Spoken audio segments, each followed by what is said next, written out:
back with another AEW Dynamite review. This is Elite Speak. We are going to review the Austin, Texas edition, or Cedar Park, Texas edition of Dynamite, aka Fyter Fest Night 1 on July 14, 2021. And this was a great show.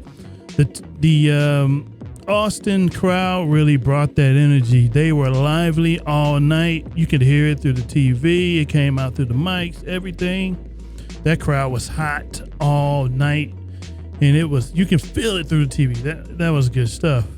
Loved it. This was probably one of the best Dynamite episodes all year. This is one of the handful of the very best Dynamites of the year, in my opinion. And it was from a Fyter Fest. Who'd have thought?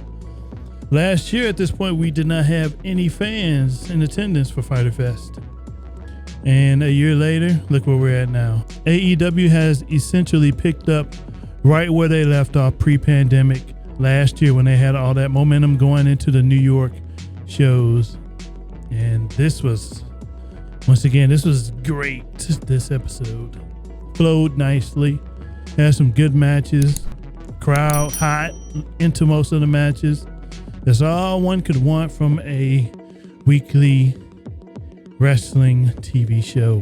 Good stuff.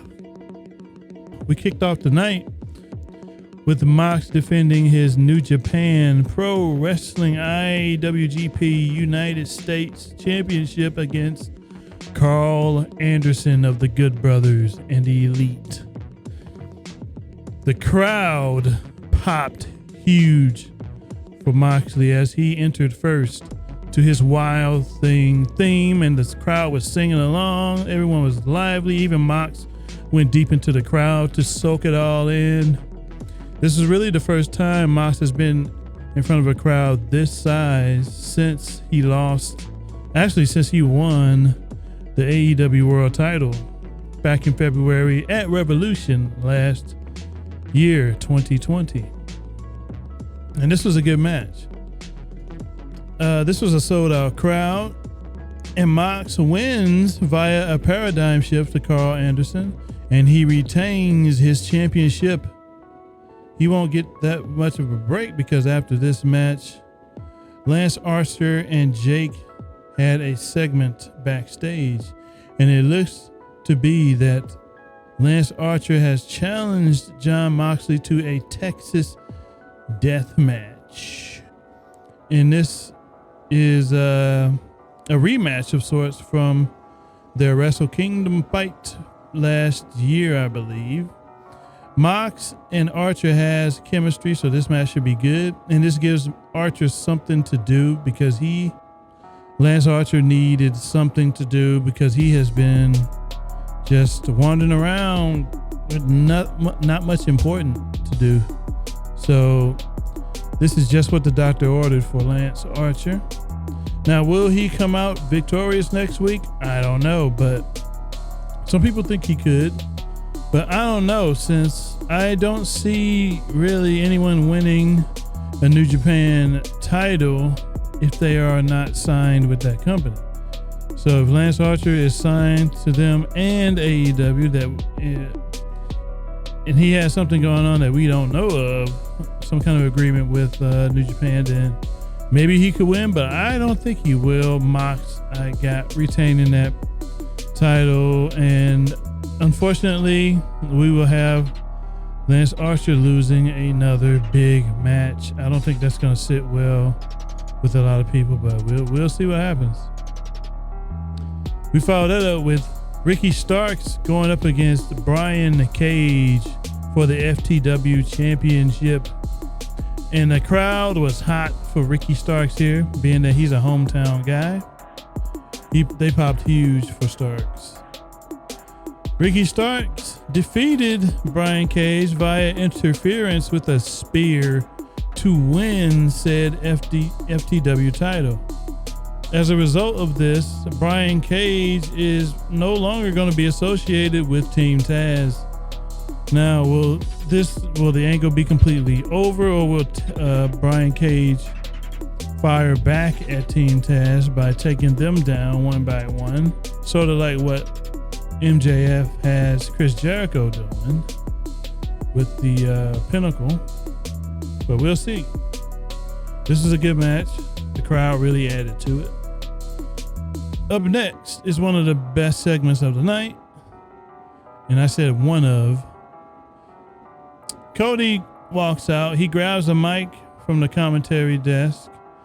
And he is pissed that Malachi Black kicked Arn Anderson in the head, a 62-year-old man.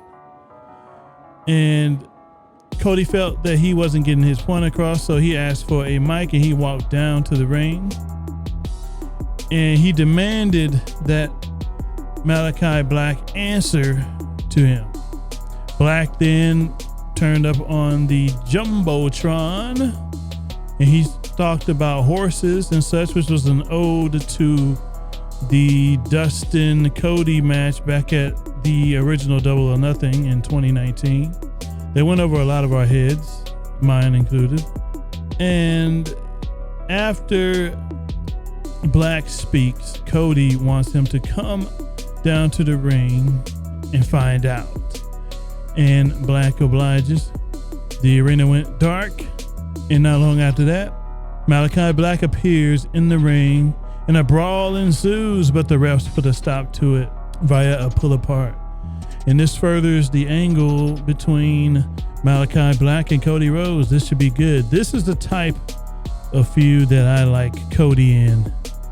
The feud that he had in the pandemic era, those weren't as captivating as this one is turning out to be, and the ones he had prior to the pandemic.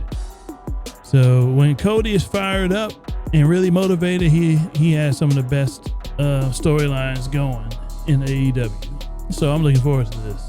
And it's also nice to see that Malachi Black, or Tommy End, is really getting to flex his creative muscles. Ever since he debuted in AEW, his segments have been gems. Each crowd has popped for him. So hopefully that continues and this angle gets hotter and hotter as the weeks go along. We follow this up with Tony Schiavone interviewing Adam Page. Page says he wanted to be the champion, but he failed. And he still needs the championship. But not long after that, Don Callis comes out and interrupts Adam Page. He brought with him the Young Bucks and one half of the Good Brothers, Doc Gallows. Matt Jackson of the Young Bucks takes a mic and he enters the ring. He says something to Page's face. He says, you're going to be the next wrestling tragedy, in reference to his past drinking habits, etc. Storyline wise. He says Page is the next wrestling tragedy, as I just stated. The Elite then tried to take Page out, but the Dark Order comes to his rescue. Not long after this, Omega then challenges Page and the Dark Order to a 5-on-5 elimination style tag match. This is right up my alley. I love this. I love elimination matches. So it's going to be less cluttered as the eliminations occur, which is testing. Okay, we're back. So next segment, we followed that up with we had Chris Jericho getting interviewed by Alex Marvez. He talks about the labors of Jericho and says he doesn't care who MJF puts in front of him.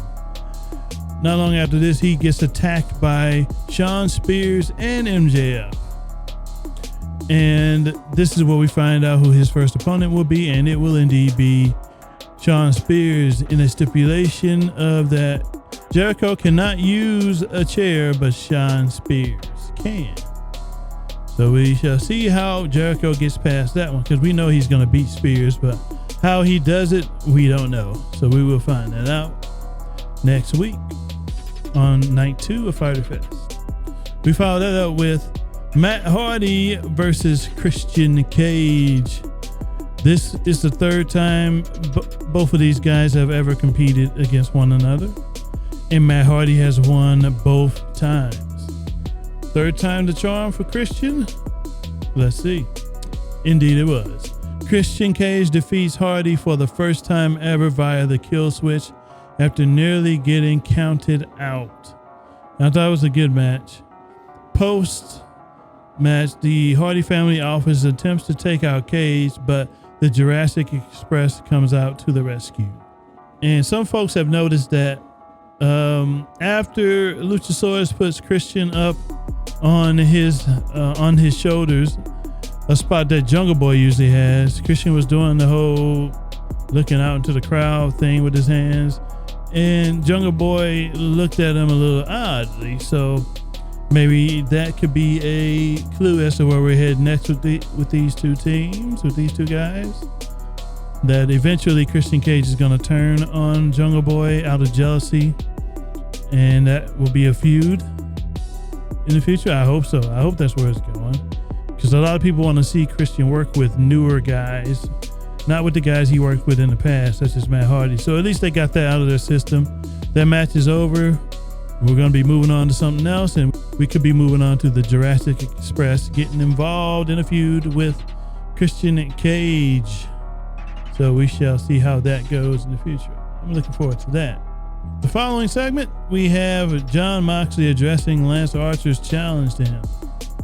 Next week, Mox says he may be Texas born and bred, but come next week, he is going to be Texas dead. There's your thing for Lance Archer. Lance Archer is this is going to be a hard-hitting match, so I'm looking forward to that. Next up, we had Wheeler Yuta versus Sammy Guevara. This was more of a showcase for the newcomer Wheeler Yuta, who has had several appearances on AEW Dark and Elevation, and he's looked good on each of his outings, so this was no exception, but it was mostly to get Sammy Guevara a win and get him out there in front of his hometown. Sammy Guevara is from Texas. Sammy wins via the GTH, the Go to Hell, and it was a decent match. And as I said, it seems to be a tryout. It seemed to also be a tryout for Wheeler Yuta. So we'll see if he gets the job in the future. He will be affiliated with the Best Friends, if so. We followed that up with a QT Marshall interview backstage.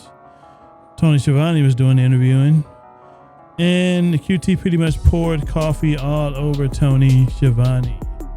And I think this was a way of getting QT Marshall his heat back, and to make it seem that he was not buried by Cody Rhodes, since he did lose that strap match back in Miami.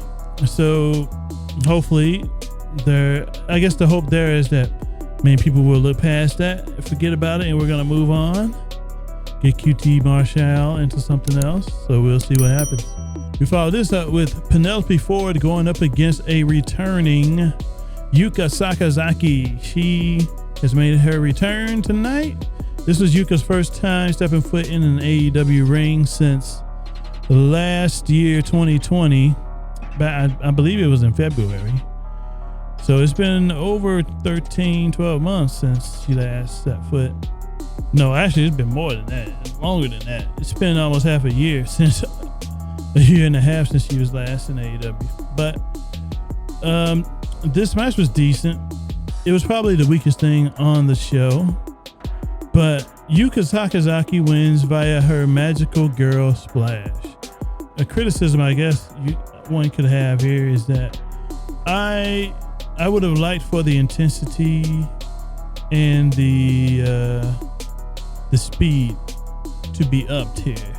I would have liked to see more intensity from both, but maybe that comes in time, because Yuka, the chemistry wasn't there like Yuka has with her cohorts back in Japan. So the roster has to get used to Yuka, etc., vice versa. They all have to get used to one another before we start seeing a lot of banger matches from the women. And it should be interesting times going forward. I hope AEW utilizes Yuka more while she's over here on excursion, because she's going to be going back to Japan sooner or later. So get all the use you can out of her while she's here. Hopefully they do such.